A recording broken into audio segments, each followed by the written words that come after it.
almost everywhere in my city. However, I would say especially the streets.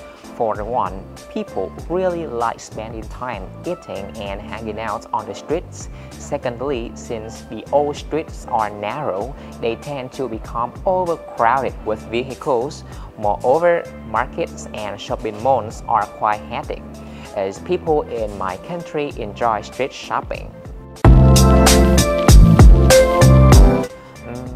Not anyone, I start to feel extremely overwhelmed and want to exit the area immediately.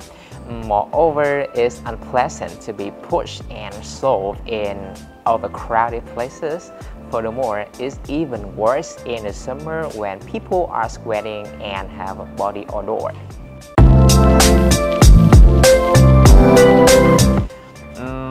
Well, I guess they like the kids. For some, it's exciting to watch madness unfold around them. Furthermore, I think they like the lively feeling that crowded places carry.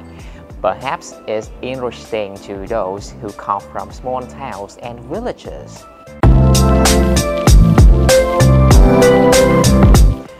The last time I was in a crowded place was when I had to go out to attend a religious procession with my family. Even though I wasn't keen on going since I obviously dislike crowds, my family made me go with them as it was an important festival for us.